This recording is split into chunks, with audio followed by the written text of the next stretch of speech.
ராம்ராஜ் வேட்டி வார கொண்டாட்டம் ரூபாய் 695க்கு கலர் ஷர்ட்டுடன் வேட்டி ஜனவரி 1 முதல் 7 வரை. அன்பு நெஞ்சங்களுக்கு இனிய வணக்கங்கள். நம்ம தமிழ்நாட்டு அரசியலை பொறுத்த வரைக்கும் ஒரு பரபரப்போடு தான் இந்த வெள்ளிக்கிழமை தொடங்கி இருக்குங்க. காலையிலேயே அமைச்சர் துரைமுருகன் அவருடைய மகன் கதிரானந்த் நாடாளுமன்ற உறுப்பினர் அவங்களுடைய வீட்டில் அதிரடி ரெய்டையும் தொடங்கியிருக்கு இடி அமலாக்கத்துறை. எதற்காக இந்த ரெய்டு? அதே நேரத்தில் ஒரு 6 அமைச்சர்களை டார்கெட் பண்ணுறாங்க. அதில் முதல் விக்கெட்டாக இவரை நோக்கி அஸ்திரங்களை ஏவுகிறார்கள் அப்படின்னும் சில பின்னணிகள்லாம் உலா வந்தபடி இருக்கு. குறிப்பாக பாஜகவுடைய கணக்குகள் இதில் இருக்கு, டார்கெட் பண்ணுறாங்க அப்படின்னும் திமுக தரப்புல இருந்தும் தெரிவிக்கிறாங்க. என்னதான் நடந்து கொண்டிருக்கு? இன்னொரு பக்கம் முகுந்தா புரிஞ்சிருப்பீங்க.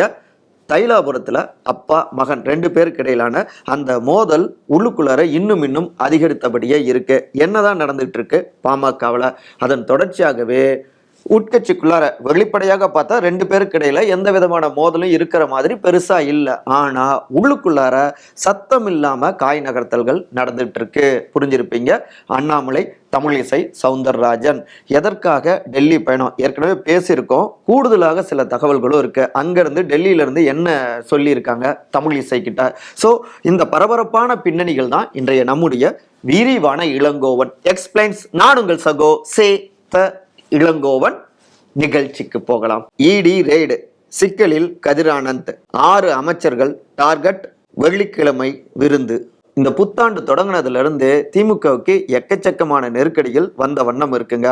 இன்றைக்கு இந்த வெள்ளிக்கிழமை காலையில பார்த்தோம்னா சீனியர் அமைச்சரான நீர்வளத்துறை அமைச்சரான திரு துரைமுருகன், திமுகவுடைய பொதுச் செயலாளரும் கூட, அவருடைய மகன் திரு கதிரானந்த் நாடாளுமன்ற உறுப்பினர், அவங்களுடைய வீடு வேலூர்ல காட்பாடியில காந்தி நகர்ல இருக்கு இல்லைங்களா? அங்க காலை நேரத்திலேயே ரெய்டை தொடங்கியிருக்காங்க இடி அமலாக்கத்துறை. இந்த தகவல் கொஞ்சம் கொஞ்சமா திமுகவுடைய உடன்பிறப்புகளுக்கு தெரிய வர அவருடைய இல்லத்தை நோக்கி அவங்களும் திரள தொடங்கிட்டாங்க. இன்னொரு பக்கம் மத்திய ரிசர்வ் படை வீரர்கள் துரைமுருகன் அவர்களுடைய வீட்டு முன்பு பாதுகாப்பாக அவங்களும் நிறுத்தப்பட்டாங்க. அப்புறம் காட்பாடியில கதிரானந்த் அவர்கள் நடத்திட்டு வரக்கூடிய கல்வி நிறுவனங்கள் அங்க நோக்கியும் ரெய்டு தொடர்ந்தாங்க. அப்படின்லாம் பல்வேறு தகவல்களும் பரபரப்பை கூட்டினதுங்க. இந்த ரெய்டு நடந்துட்டு இருக்கிற நேரத்தில் அமைச்சரும் சரி, அவருடைய மகன் எம்பியும் சரி, அவங்க வீட்டில் கிடையாது. அமைச்சரை பொறுத்த வரைக்கும் சென்னையில் இருக்காரு, எம்பி வெளிநாட்டில் இருக்காரு அப்படின்லாம் தகவல்கள் வந்துகிட்டு இருக்குங்க. அதே நேரத்தில் துரைமுருகன் அவர்களுடைய அதிதீவிரமான ஆதரவாளரும் வேலூர் மாநகர திமுக நிர்வாகியுமான பூஞ்சோலை சீனிவாசன் அவர்கள் அவருடைய இடங்கள்லையும், அதாவது காட்பாடி பள்ளிக்குப்பம் அங்கே வசிச்சுட்டு வராரு, அங்கேயும் ரெய்டு நடந்திருக்குங்க. அவர் தொடர்பான இடங்களையும் ரெய்டு நடந்திருக்குங்க. எதனால் இந்த ரெய்டு அப்படின்னு விசாரிக்கிற நேரத்தில் ஏற்கனவே பார்த்தோம்னா கடந்த 2019 அந்த சம்பவங்கள் எல்லாமே கண்ணு முன்னாடி வந்து போகுது. அப்போ நாடாளுமன்ற தேர்தல் நேரத்தில் பூஞ்சோலை சீனிவாசன் அவருடைய இடத்துல இருந்து தான் 10.57 கோடி ரூபாய் அளவில் வருமான வரித்துறையினர் கைப்பற்றினாங்க. இது தொடர்பாக எம்பி கதிரானந்த், அப்புறம் பூஞ்சோலை சீனிவாசன் உள்ளிட்ட 3 பேர் மீது அப்பவே வழக்கு பதிவு செய்யப்பட்டு வேலூர் நீதிமன்றத்திலையும் அது விசாரணையும் நடந்துட்டு இருக்குங்க. அந்த காலகட்டத்தில் தேர்தல் நிறுத்தி வைக்கப்பட்டு அதுக்கப்புறம் மறுபடி நடந்தது, இப்படி அந்த பழைய விஷயங்கள் எல்லாமே தெரியும். அப்புறம் தான் இவர் கதிரானந்த் அப்பயே எம்பி ஆனாரு. பிற்பாடு இப்போ 2024 அவர் எம்பி ஆகியிருக்காரு. சரி, இப்ப காட்பாடி சுற்றுவட்டார பகுதிகளில் சுமார் 200 ஏக்கருக்கும் மேலான அரசு புறம்போக்கு நிலங்கள் இருக்கு இல்லைங்களா? அதை முறைகேடாக பத்திரப்பதிவு செய்தார்கள். பிற்பாடு தனியாருக்கு விற்பனை செஞ்சுட்டு வந்தாங்க அப்படிங்கிற குற்றச்சாட்டிலும் சிக்கினாரு இதே பூஞ்சோலை சீனிவாசன். ஸோ லஞ்ச ஒழிப்புத்துறையினருடைய ரேடார்லையும் அவர் கண்காணிக்கப்பட்டு கொண்டே இருக்காருங்க. இப்படிப்பட்ட ஒரு சூழல்ல தான் தற்போது இடியுடைய இந்த ரெய்டும் நடந்துட்டு இருக்குங்க. மதிய நேர நிலவரப்படியே சுமார் 3:30 மணி அளவிலேயே எதற்காக இந்த ரெய்டு அப்படின்னு அதிகாரப்பூர்வமாக இடி வட்டாரங்கள்ல இருந்து எந்த தகவலும் கொடுக்கலைங்க. ஆனாலும் இந்த ரெய்டு எம்பி கதிரானந்தை குறி வச்சுதான் நடத்தப்படுது. ஸோ அவருக்கு சிக்கல் தான் அப்படின்னும் இங்க வேலூர் காட்பாடி வட்டார உடன்பிறப்புகள்கிட்டயே ஒரு டாக்கும் இருந்துட்டு இருக்கு. அதே நேரத்தில் இந்த ரெய்டு தகவல்கள் எல்லாமே காட்டு தீ போல பரவ உடன்பிறப்புகள்லாம் அந்த இடங்கள் முன்பு வீட்டு முன்பு திரள தொடங்கிட்டாங்க இல்லையா? அவங்க யாரும் சோர்ந்து போயிடக்கூடாது அப்படின்னு டீ, சமோசா, மாங்காய் பத்தல்கள் கீத்து போட்டு கொடுப்பாங்க இல்லையா சாப்பிட்றதுக்கு, அப்புறம் கொய்யாக்காய், அது மட்டும் இல்லாமல் பிரியாணி, இப்படி ஒரு மினி விருந்து அங்கே வைக்கப்பட்டிருக்குங்க திரண்ட உடன்பிறப்புகளுக்காக. இங்க இங்க இப்படி ரைடு பரபரப்பை கூட்டி கொண்டு இருக்க, இங்க சென்னையில அமைச்சர் எப்படி இருக்காரு அப்படின்னு பார்த்தா, உடனடியாக முதலமைச்சர் திரு மு.க. ஸ்டாலின் இங்க டீமோடு சில பல ஆலோசனைகள் ஓடி இருக்கு.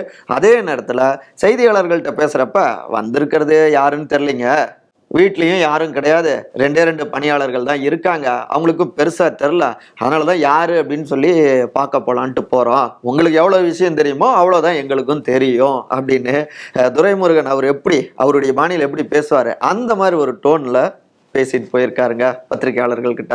புத்தாண்டு தொடங்கின உடனேயே இப்படி ஒரு ஆபரேஷன் திமுகவை நோக்கி நடந்துட்டு இருக்கு இல்லைங்களா. இதை தான் திமுகவினர் வேணும்னே வாண்டடாக பாஜக தரப்பினர் சென்ட்ரல் கவர்மெண்ட் குறி வச்சு இப்படி அட்டாக் பண்றாங்க அப்படின்னு அவங்களுடைய ஆதரவாளர்கள்லாம் தெரிவிச்சிட்டு இருக்காங்க. எங்களுடைய மடியில கனம் இல்லை, அதனால வழியில பயம் இல்லை அப்படின்லாம் உடன்பிறப்புகள் ஒரு பக்கம் அவங்க பேசிட்டு இருக்காங்க. அதே நேரத்தில் இதற்கு உள்ளார சில பல முக்கியமான சமாச்சாரங்களும் இருக்கு அப்படிங்கிறாங்க உள் விவகாரங்களை நன்கறிஞ்சவங்க. குறிப்பாக பிரதமர் திரு நரேந்திர மோடி அவங்களுடைய தரப்போடு சமீபத்தில் தமிழ்நாடு ஆளுநரான திரு ஆர்.என். ரவி அவங்க தரப்பு ஆலோசனையெல்லாம் ஈடுபட்டிருந்தாங்க. அப்போ தமிழ்நாட்டில் இருக்கக்கூடிய சில முக்கியமான அமைச்சர்கள் வருமானத்தை அதிகமாக சொத்து சேர்த்திருக்கிற அந்த ஒட்டுமொத்தமான விவரங்கள் எல்லாவற்றையுமே அங்க பிஎம் டீம்கிட்ட வந்துட்டு டோட்டலா அந்த டீட்டெயில்ஸ் வந்து கொட்டியிருக்காங்க. முக்கியமாக மத்திய உளவுத்துறையிலிருந்து ஓய்வு பெற்ற சில முக்கியமான அதிகாரிகள், தமிழ்நாட்டில் இருக்கக்கூடிய சில ஆர்டிஐ ஆர்வலர்கள், அப்புறம் சமூக ஆர்வலர்கள், இவங்க மூலம்லாம் திரட்டப்பட்ட அந்த ஆவணங்கள், ஆதாரங்கள் உள்ளிட்ட பலவற்றையுமே ஒரு ஃபைலாக போட்டு பிரதமர்கிட்ட ஆளுநர் கொடுத்திருக்காரு. முக்கியமா தமிழ்நாட்டுடைய தூங்கா நகர் அமைச்சர், ஆன்மீக அமைச்சர், அப்புறம் தீப அமைச்சர் புரிஞ்சிருப்பீங்க, தென் மாவட்டத்தில் இருக்கக்கூடிய இனிஷியல் அமைச்சர், முக்கன் அமைச்சர் புரிஞ்சிருப்பீங்க யாருன்னு, அட்லாஸ்ட் அறிவாலய பெரியவர், இவங்களுடைய ஒட்டுமொத்தமான ஃபைல்களையும் பல்வேறு டாக்குமெண்ட்ஸுகளோடு சேர்த்து அங்கே போய் சமர்ப்பிச்சிருக்காங்க ஆளுநர் தரப்பு. பிரதமர், ஆளுநர் இவங்கெல்லாம் ஆலோசனை செஞ்சிட்டு இருக்கிற அதே நேரத்தில் அந்த நேரத்தில் நிதியமைச்சர் நிர்மலா சீதாராமன் அவங்களும் அங்கே வந்து சேர டோட்டலாக எல்லோரும் சேர்ந்து ஆலோசனை நிகழ்த்தியிருக்காங்க. அதன் தொடர்ச்சியாகவே உள்துறை அமைச்சரான திரு அமித்ஷா அவர்கள்கிட்ட இந்த ஃபைல் எல்லாத்தையும் கொண்டு போங்க அப்படின்னு பிரதமர் அலுவலகத்திலிருந்து தகவல்கள் சொல்ல அன்றைக்கே உள்துறை அமைச்சரோடவும் ஆலோசனை நிகழ்த்தி இருக்காரு ஆளுநர். இந்த ஃபைல்களில் இருக்கக்கூடிய அந்த ஒட்டுமொத்தமான விவரங்களையும் டோட்டலா விளக்கி இருக்காங்க, எல்லாவற்றையும் கூர்ந்து கேட்டுக்கிட்டாங்க. ஸோ அதையும் இன்னைக்கு நடந்த இந்த விஷயத்தையும் இணைச்சு பாருங்க, அதுக்கு அடுத்தடுத்து தான் ஆப்ரேஷன்களும் தொடங்கியிருக்கு அப்படின்னு அந்த உள்ளுக்குள்ளார ஓடிக்கொண்டிருக்கிற அந்த சீக்ரெட் லைன் இருக்குல்ல, ஸ்கெட்சு, அதை டோட்டலாக நம்மகிட்ட விவரிக்கிறாங்க. ஏற்கனவே இவை எல்லாவற்றையுமே நம்முடைய ஜூனியர் விகடன் கழுகுல சோர்சஸ் விவரிச்சிருக்காங்க. அதையே தான் இப்போ வந்து பகிர்ந்திருக்காங்க சென்ட்ரல்ல இருக்கக்கூடிய சில முக்கியமான அதிகாரிகள். இதற்கடுத்து என்னென்ன ஆக்ஷன்ஸ் நடக்குது உள்ளிட்ட எல்லாவற்றுமே நம்முடைய அடுத்த காணொலியில விரிவா பார்க்கலாம். இப்ப அங்கிருந்து சொந்த கட்சிக்குள்ளார இருக்கக்கூடிய அப்பா வாரிசு அந்த மோதல் செய்திக்கு திரும்புவாங்க. முகுந்தா அப்பா மகன் தீராத தைலாபுர தோட்டத்து யுத்தம், மாற்றம் முன்னேற்றம் அன்புமணி அப்படின்னு அப்ப முழங்கினாங்க. சரி, இந்த பொதுக்குழு கலையபுரங்களுக்கு பிறகு, சமாதான படலத்துக்கு பிறகு ஏதாவது மாற்றம் முன்னேற்றம் அரங்கேறியதா அப்படின்னா ஒன்றும் இல்லைங்க அப்படின்னு பாமக வட்டாரங்கள்ல இருந்தும் தகவல்கள் வருதுங்க. பொதுக்குழு கூட்டத்தில் என்ன நடந்தது அப்படின்னு நம்முடைய நேயர்களுக்கு நல்லாவே தெரியும். பாமகவுடைய நிறுவனரும் மருத்துவருமான திரு ராமதாஸ் திரு முகுந்தன் அவரை நியமிக்க இளைஞரணி தலைவராக, இன்னொரு பக்கம் பாமகவுடைய தலைவர் திரு அன்புமணி அதற்கு எதிர்ப்பு தெரிவிக்க நடந்த விஷயங்கள் தெரியும். இதன் தொடர்ச்சியாகத்தான் சீனியர்கள்லாம் போயிட்டு தோட்டத்தில் ஒரு சமாதான முயற்சியில் ஈடுபட்டாங்க. அந்த நேரத்தில் பெரியவர் ரொம்பவே கொதிப்படைஞ்சிட்டாருங்க. என்ன இருந்தாலும் என் முன்னாடி மைக்கு தூக்கி போட்டதெல்லாம் ரொம்பவே தப்பு, இந்த கட்சி நான் ஆரம்பித்த கட்சி, முகுந்தன் தான் இளைஞரணி தலைவர் அப்படின்னு ரொம்ப கராராகவே சீற்றம் குறையாமலே பெரியவர் பேச, பாத்தீங்களா இதை கேட்கறதுக்காக தான் என்ன இங்க வர சொன்னீங்களா அப்படின்னு சின்னவரும் டென்ஷன் ஆகியிருக்காருங்க. அதுக்கப்புறம் தான் கோபம் தெரியாம ரெண்டு தரப்புமே இருக்க, அன்புமணி அவங்களுடைய தாயாரான திருமதி சரஸ்வதி அம்மாள் அவர்கள் என்னப்பா கொஞ்சம் சமாதானமா போகலாம் இல்லை அப்படிங்கிற மாதிரி அவங்களும் அந்த முயற்சியில ஈடுபட்டாங்க. ஆனா யார் பேச்சையோ கேட்டுட்டு இப்படிலாம் செஞ்சிட்டு இருக்காரு, இதெல்லாம் கொஞ்சம் கூட சரியில்லை அப்படின்னு கோபம் கொஞ்சமும் குறையாம அங்கிருந்து கிளம்பியிருக்காரு அன்புமணி. பனையூருக்கு தான் நேராக போயிருக்காரு. அங்க ஏற்கனவே அலுவலகம் திறக்கப்பட்டிருக்கு அப்படின்னாரு இல்லையா. அங்க கடந்த டிசம்பர் 31 வட மாவட்டங்களை சார்ந்த பாமக மாவட்ட செயலாளர்களிடமும் தீவிரமான ஆலோசனையை நிகழ்த்தியிருக்காரு அன்புமணி. அங்கதான் எல்லா முடிவையும் அவங்களே எடுத்துட்டாங்கன்னா கையெழுத்து போடுறதுக்கு மட்டும் நான் எதற்கு அப்படின்னு சீற்றம் குறையாமலே இருந்திருக்காரு அன்புமணி அவர்கள். அதாவது கட்சியுடைய விதிப்படி முழு அதிகாரமும் பாமகவுடைய தலைவருக்கு தான் இருக்குங்க. ஆனாலும் அந்த முழு அதிகாரத்தையும் கட்சியுடைய டெவலப்மெண்ட்டுக்கு பயன்படுத்த முடியலையே அப்படிங்கிறது தான் அன்புமணி அவங்களுடைய டீமுடைய ஒரு ஆதங்கமா இருக்கு. இதை ஒட்டி தான் இந்த பனையூர் ஆலோசனை கூட்டத்திலும் முழு அதிகாரத்தையும் கையில் எடுப்பது குறித்தும் தீவிரமான ஆலோசனையும் ஓடி இருக்குங்க. கட்சியை இந்த ஓராண்டுக்குள்ளார ஃபுல் கண்ட்ரோலுக்குள்ளார தன்னுடைய கண்ட்ரோலுக்குள்ளார கொண்டு வந்துடணும் அப்படிங்கிற ஒரு சில பிளான்கள்லாம் போடப்பட்டிருக்கு. முக்கியமா பெரும்பான்மையான மாவட்ட செயலாளர்கள் இவர் சின்னவர் பக்கம் ஆதரவாக தான் நிற்கிறாங்க. ஸோ முழுமையாக தன்னுடைய பவரை இன்னும் டெவலப் பண்ணிக்கணும் அப்படின்னும் சில பல யோசனைகள்லாம் வந்துட்டு அங்கே முன்வைக்கப்பட்டதுங்க. அதே நேரத்தில் இந்த பதவியே எனக்கு வேணாங்க அப்படின்னு திரு முகுந்தனே விலகி போற அளவுக்கு அவருக்கு நெருக்கடிகள் கொடுப்பது குறித்தும் நிறைய ஆலோசனைகளும் அதாவது திட்டங்களும் போடப்பட்டிருக்கு அப்படின்னு இந்த பின்னணிகளை பகிர்ந்துக்கிறாங்க. இந்த உள் விவகாரங்களை நன்கறிஞ்சவங்க. இதெல்லாம் தெரிஞ்சுக்கிட்டு தான் பெரியவர் மருத்துவர் இளைஞரணி தலைவர் முகுந்தன் தான் அன்றைக்கே அந்த நியமன பத்திரம்லாம் நாங்கள் கொடுத்துட்டோம், முகுந்தன் தான் இளைஞரணி தலைவர் தலைவர் தலைவர் அப்படின்னு மறுபடியும் அடிச்சு பேசியிருக்காரு மருத்துவர் திரு ராமதாஸ். ஸோ பாமகக்குள்ளார போன ஆண்டு தொடங்கிய இந்த யுத்தம் புது ஆண்டிலும் புதிய பாய்ச்சலோடு வேகமாக பயணிச்சிட்டு இருக்குங்க. இப்போதைக்கு இந்த ஈகோ மோதல் முடிய போறதில்ல, பார்ப்போம் என்ன நடக்குதுன்னு. அதே நேரத்தில் இங்கேயும் அப்பா மகனுக்கு இடையில கிடையாது, ஆனால் வேறு ஒரு வகையில் இந்த கட்சியிலையும் தலைமைக்கான போட்டி நடந்துகிட்டு இருக்கு.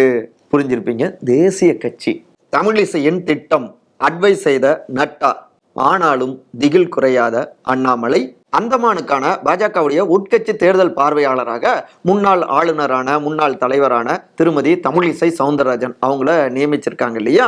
அது சம்பந்தமான ஆலோசனைகளை பெற டெல்லியில திரு ஜே.பி. நட்டா அவரையும் சந்திச்சிருக்காரு. இந்த பயணத்தை போறப்பவே எதற்காக இந்த பயணம் அப்படின்னு நம்ம விரிவாகவே ஒரு காணொலியை நம்ம பதிவு செஞ்சிருந்தோம். குறிப்பாக இங்க இருக்கக்கூடிய தமிழ்நாடு தலைமை கட்சி தலைமை அந்த பதவியை எதிர்பார்த்தும் சில காய் நகர்த்தல்கள் தமிழிசை அவங்களுடைய டீம் செஞ்சிட்டு இருக்காங்க அப்படின்னு பதிவு செஞ்சிருந்தோம். கூடுதலாக பார்த்தோம்னா பாஜக மேலிடத்தை பொறுத்த வரைக்கும் 2026 இங்க தமிழ்நாட்டில் வலுவாக கால் ஊன்ற வேண்டும். குறிப்பா உள்துறை அமைச்சரான திரு அமித்ஷா அவரு சவுத் மிஷன்ல அதிக அளவுல எம்எல்ஏக்களை பெறணும், அதற்கு வலுவான கூட்டணி அமையணும் அப்படின்னு அவர் விரும்புறாரு. இன்னும் பாஜக தனித்து வளராததால கூட்டணியின் மூலமாக பவருக்கு வந்தா அது எதிர்காலத்துக்கு பாஜக எதிர்காலத்துக்கு உதவியா இருக்கும் அப்படின்னு கணக்கு போடுறாங்க. அந்த வகையில திமுகவை எதிர்க்கக்கூடிய பிரதானமான வலிமையான எதிர்க்கட்சி அப்படின்னு பார்த்தோம்னா அதிமுக தான். ஸோ ஏற்கனவே 2019 அமைந்தது போல ஒரு மெகா கூட்டணியை அமைக்கணும் அப்படிங்கிற கணக்கெல்லாம் பாஜகவுடைய மேலிடத்துக்கு இருக்கு. இதை தான் தமிழிசை அவங்களுடைய டீமும் பயன்படுத்திக்கும் அவங்க நினைச்சாங்க. இங்க அதிமுகவை பொறுத்த வரைக்கும் எதனால பாஜக கூட்டணியை முறிச்சுக்கிட்டாங்க, நோ கூட்டணி அப்படின்னு சொன்னாங்கன்னா அதுக்கு முதன்மை காரணம் தமிழ்நாடு பாஜக தலைவரான திரு அண்ணாமலை. அவர் தொடர்ந்து அதிமுக தலைவர்களை சீண்டி பேசிட்டே இருந்தாரு. அதனாலதான் உறவே வேணாம் அப்படின்னு கட் பண்ணிட்டாங்க. இப்ப இங்க தமிழ்நாடு தலைமை மாற்றப்பட்டா தேர்தல் நெருங்குற நேரத்துல அண்ணாமலையால தான் உங்களுக்கு பிரச்சனை, இப்ப அவர் தான் தலைமை பதவியில இல்லை இல்லையா அப்படின்னு சொல்லி கூட்டணிக்கான அழைப்பை கொடுக்க முடியும். ஏன்னா அண்ணாமலையை மாத்துங்க அப்படின்னு தான் அப்ப அதிமுகவுடைய சில சீனியர் தலைவர்கள்லாம் டெல்லி மேலிடத்துக்கிட்டையும் வலியுறுத்திக்கிட்டு இருந்தாங்க. ஸோ இப்ப கூட்டணிக்கு நெருங்க வாய்ப்பு இருக்கு. அதிமுகக்குள்ளாரியும் பொதுச் செயலாளர் திரு எடப்பாடி பழனிசாமி அவரு சிறுபான்மையினர் வாக்குகள் இதெல்லாம் காரணமாக வைத்து பாஜக கூட்டணி வேணாம் அப்படின்னு சொன்னாலும் கூட நமக்கு பெரிய வாக்குகள் தேர்தலில் கிடைக்கல. இங்க 2026 சட்டமன்ற தேர்தலை பொறுத்த வரைக்கும் டிஎம்கே மேல மக்களுக்கு ஒரு எதிர்ப்பு இருக்கும். அப்ப எதிர்கட்சிகள் பிரிஞ்சிருந்து வாக்குகள் சிதறினா மறுபடியும் திமுகவுக்கு சாதகமாகும். அதனால பல்வேறு எதிர்கட்சிகளும் ஒருங்கிணைந்தா மக்களுடைய வாக்குகளும் எதிர்கட்சிகள் பக்கம் விழுவோம். அந்த இடத்துல டிஎம்கேவை வீட்டுக்கு அனுப்பணுங்கிற எண்ணம் தான் மக்களுக்கு அதிகமா இருக்கும். ஸோ கூட்டணி வச்சுக்கலாம் அப்படின்னும் சிலர் முயற்சிகளை செய்யலாம். ஏன்னா அதிமுகவில் இருக்கக்கூடிய மேற்கு மண்டலத்தை சார்ந்த சில மாஜிக்கள் புரிஞ்சிருப்பீங்க, அவங்க இன்னமும் டெல்லியோடு ஒரு நெருக்கமான தொடர்புல தான் இருந்துட்டு இருக்காங்க. அவங்க மூலமாக அதிமுக பாஜக கூட்டணியை கொண்டு வரலாம் அப்படின்னு சில காய் நகர்த்தல்கள்லாம் இருக்கும். ஸோ இவ்வளோ சாதகமான விஷயங்களும் தமிழ்நாடு தலைமை மாற்றப்பட்டால் அமையும் அப்படின்னு கணக்குகள்லாம் போடப்பட்டு தான் தமிழிசை அவங்களுடைய ஆதரவாளர்கள் டீம் சில விஷயங்களை முன்வைத்தபடி இருக்காங்க. இந்த திட்டங்களும் இந்த டெல்லி பயணத்துக்கு பின்னாடி இருக்கு அப்படிங்கிறாங்க. இதெல்லாம் வைத்துதான் தமிழ்நாடு பாஜக தலைவராகக்கூடிய தன்னுடைய விருப்பத்தையும் இங்க உட்கட்சிக்குள்ள இருக்கக்கூடிய சில பிரச்சனைகள் எல்லாவற்றையுமே நட்டா அவர்கள்கிட்டயும் தமிழிசை அவர்கள் முன் வச்சிருந்தாங்க. இதற்கு பொறுமையா எல்லாத்தையும் கேட்டுக்கிட்ட ஜே.பி. நட்டா, உங்க மேல பிரதமருக்கும் அமித்ஷா ஜிக்கும் ரொம்பவே நல்ல மரியாதை இருக்கு. தமிழகத்துல கட்சியை வலுப்படுத்த கேபினெட்ல இடம் கிடைச்சாலும் ஆச்சரியப்படுவதற்கு இல்ல. இந்த நேரத்துல கட்சி பதவிக்காக ஏதாவது செஞ்சு தேவையில்லாத வம்புல மாட்டிக்காதீங்க அப்படின்னும் பொறுமையாக அமைதியாக ஆனா அழுத்தமாக அட்வைஸும் செஞ்சிருக்காரு ஜே.பி. நட்டா. இதை ஒட்டி தான் அமைச்சரவையில இடம் கிடைத்தாலும் போதும், நான் அமைதியாகவே இருக்கிறேன் அப்படிங்கிறத சொல்லாமலே சொல்லிவிட்டும் திரும்பி இருக்காங்க தமிழிசை சவுந்தரராஜன் அவர்கள் அவங்களுடைய தரப்பு அப்படின்னும் இந்த தகவல்களை கமலாலய சோர்சஸ் நம்முடைய ஜூவி கழுகார்கிட்டையும் தட்டி விட்டுருக்காங்க. அதே நேரத்துல உட்கட்சி தேர்தலை ஒட்டி அப்ப யாரை தான் தமிழ்நாடுடைய தலைவராக பாஜக தலைவராக தேர்வு செய்ய போறாங்க அப்படிங்கிற ஒரு டாக்கும் இருக்கு. ஆனா கிடைக்கின்ற தகவல்கள் திரு அண்ணாமலை அவரே இந்த பதவியில தொடரதான் வாய்ப்புகள் அதிகங்கிறாங்க. ஏன்னா தேர்தலுக்கு சில மாதங்களே இருக்கிற நேரத்துல தலைமையை மாற்றினா அது தேவையில்லாத சலசலப்புகளுக்கு இடம் கொடுக்குமோ அப்படின்னு ஒரு கேள்வி இருக்கு. அது மட்டும் இல்லாம இங்க கவன ஈர்ப்பு போராட்டங்கள் உள்ளிட்ட பலவற்றையும் அண்ணாமலை முன்னெடுக்கிறாரு. ஒரு டாக்கு பாஜக பத்தி தொடர்ந்து இருந்துகிட்டே இருக்கு. அது ஒரு வகையில பாசிட்டிவாகவும் பாஜக மேலிடம் பாக்குறாங்க. அதெல்லாம் தேவையில்லாம நம்ம கெடுத்துக்க வேணாம் அப்படின்னும் அண்ணாமலை அவர்களுடைய ஆதரவாளர்களும் இந்த விஷயங்களை பகிர்ந்துகிட்டு இருக்காங்க. ஆனா பாஜக ஒரு தேசிய கட்சி, என்ன வேணாலும் மேலிடத்துல இருக்கிறவங்க முடிவெடுப்பாங்க. ஆனாலும் அண்ணாமலை அவரை தூக்கியே தீரணும்னு இன்னும் சில டீம் சத்தம் இல்லாம தீயா வேலை பார்த்துட்டு இருக்காங்க. இந்த நிலையில தான் ஜனவரி 4ஆம் தேதி நாளைக்குங்க சென்னைக்கு வரக்கூடிய பாஜக தேசிய அமைப்பு பொதுச் செயலாளரான திரு PL சந்தோஷ் உறுப்பினர் சேர்க்கை உட்கட்சி தேர்தல் சம்பந்தமாகவும் தீவிர ஆலோசனையை செய்ய இருக்காருங்க.